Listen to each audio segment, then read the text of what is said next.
An Exile's Christmas, written by Martin O'Hara. It was Christmas Eve in London, and an Irish man called Joe stood by an upstairs window that looked down on the streets below. He could see the shoppers passing by, their voices filled with cheer, as they shouted Happy Christmas and a prosperous New Year. As he looked around the little room that for years had been his home, he was 50 years in London since he crossed the ocean's foam. His youthful days behind him now, and his working days long gone. In retirement, his days were spent on his own to carry on. He could hear a church bell ringing on the streets across the way, where Mass was being celebrated on the eve of Christmas Day.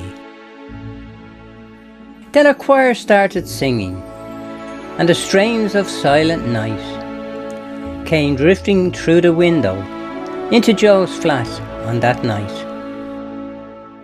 As he listened to the singing, he began to shed a tear, for he always felt emotional on Christmas Eve each year, when old memories came flooding back, and his thoughts began to stray to his childhood days in Ireland, long ago and far away. He could see again the old thatched house at the corner of the lane. Oh, what he'd give to be a lad and be back there once again. The candle in the window to light a welcome way for the Virgin and the Christ child on the eve of Christmas Day. The holly and the ivy and the cards around the fire, and his mother's Christmas cooking that would fill you with desire.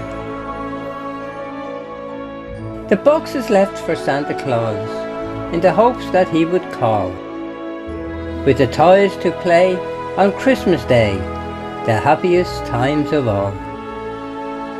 And as his memories began to fade, reality set in. He was back once more in London, in his little flat again. As he drew his coat around him as he sat back in his chair, and for all those in his memories, he began to say a prayer. He asked the Lord to grant him rest in the land beyond the sky. All the folks he once shared Christmas with in the happy years gone by. Tomorrow at the centre he will meet his old friend Jack, an Irishman just like himself that never made it back.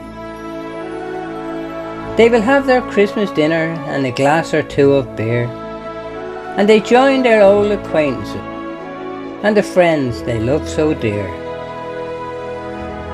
Everybody has a party piece to raise a bit of cheer at their Christmas get-together in the centre every year.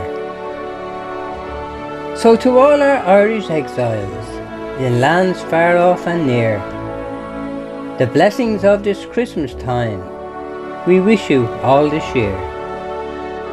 And although we are divided by land and sky and foam, a very Merry Christmas from the Irish folks at home.